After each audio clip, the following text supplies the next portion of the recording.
Where will you be when this event happens? So guys, clearly, and I don't know what to make of this nuclear threat anymore. I know Putin is constantly threatening us. Now he's threatening NATO. So of course, with NATO and their BS, and now Putin and his crap, there seems to be things heating up. Now, eventually, guys, something's got to go. Something's got to pop. And when it pops, it's probably going to get bad really fast. So my question to you is, where will you be when a nuclear bomb goes off? Whether that's planted here in the United States or actually lobbed at us from Russia and or China, where will you be? And the better question is, how will you react once it goes off?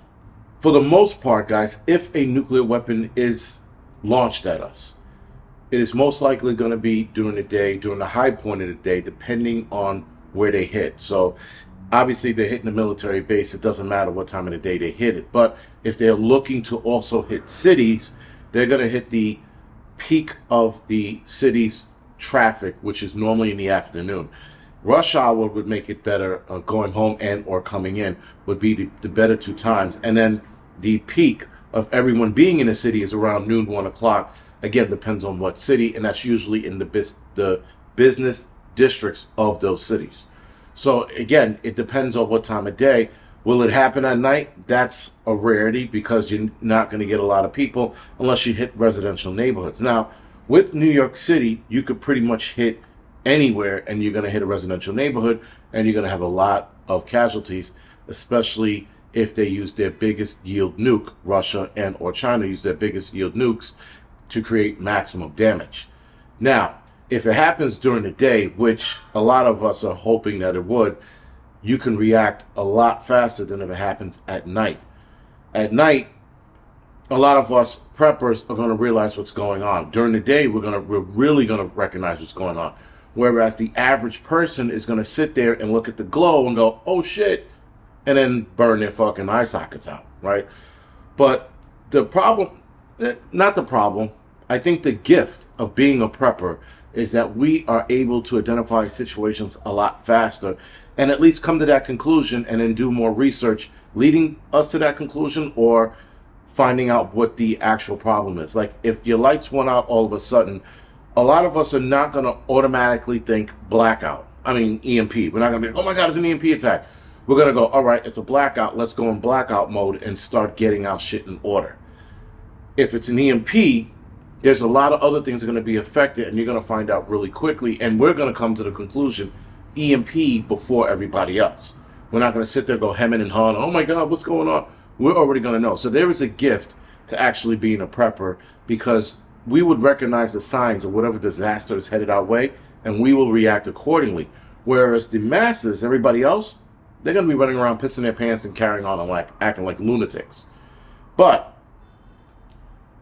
where would you be if you are home during the day and this happens? Great. You're ahead of the curve 1,000%. But if you are at work or you are at school or you happen to be away from home because you're on some business trip or something, now you're going to have to make your way back. And a nuclear attack on the United States, again, whether they hit cities or military bases, is irrelevant. The country, shuts down. So, especially in the initial attack, and then when they start realizing where it's hitting and who's being affected, certain things start opening up again. But if you are away, you are undoubtedly going to be up shit's creek without a paddle. Now, if you're traveling in your vehicle, you should always have your bug out bag or your get home bag in your car. You should also have a backup plan for your family to rendezvous at another spot, whether that's for you to pick them up or for you guys to meet at the bug out location. Always have a bug out bag in your vehicle if you're traveling on the road in your own personal vehicle. Now, if you are flying, it is a lot to take a bug out bag with you on a business trip. Believe me, you carry enough shit, now you got to carry this thing with you that you are undoubtedly going to check underneath the plane. The problem with checking underneath the plane is what happens if it gets lost or items are missing.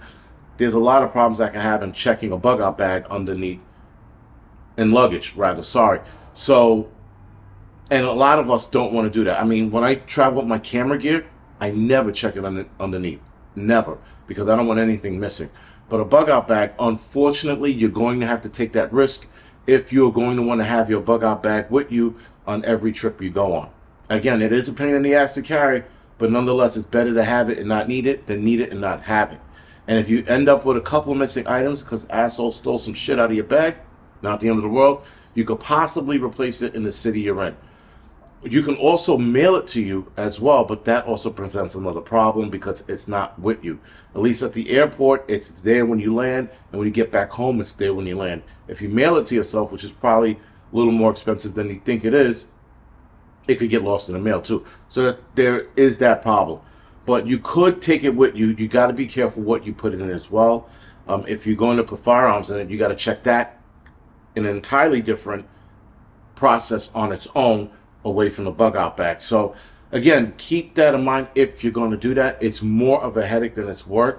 And being that there's a lot more nuclear threats coming out of Russia than ever. I mean, I think they have a nuclear threat program where they're just threatening people to see how we react. Nonetheless, there's so much going on around the world, and Putin is pretty much in a pinch right now with the whole Ukraine thing, that if something goes down, it's almost better to have it. But again, I also have to stress it's a hassle carrying an extra bug out bag along with the other shit that you got to carry with you. So just keep that in mind and keep it in the back of your head if you're thinking about doing it. But again, if you are always on the road and you're always in a vehicle of some kind, whether you're a truck driver or just driving your car from state to state to different things, if you are coming into work in the city or you are traveling somewhere for work, whether it's 2, 3, 4 hours away, keep a bug out bag in your car. Just be ready to rock and roll. Keep extra bottles of water in your car as well. Keep in mind, summer months, you might not want to have those bottles of water in the car because of the plastic leaching. I know, another headache you don't need, but just keep that in mind. I'm not saying you have to take it out, but I would prefer you to take out your plastic bottle of water that you're keeping in your car in the summer months.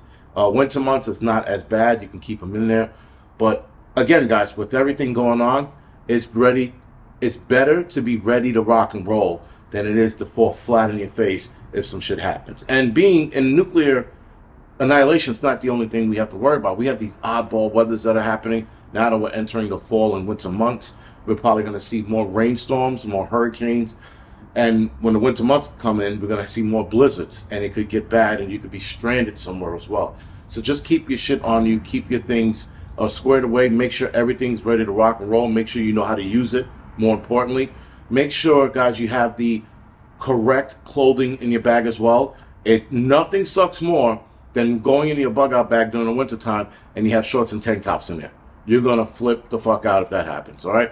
So anyway, just keep everything on the level, guys. Keep your head about you. Keep informed of what's going on and what's being said. Though I think Russia is just blowing smoke up our asses. I have people at work asking me what's my concern level with Russia and nuclear threat. And I'm like, I'm not worried about it. And I'm not worried about it because I'm ready.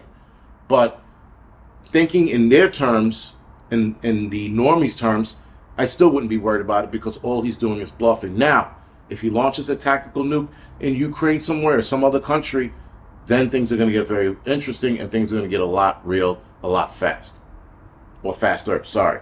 All right, guys, so other than that, this is the Angry Prepper. Thank you for watching.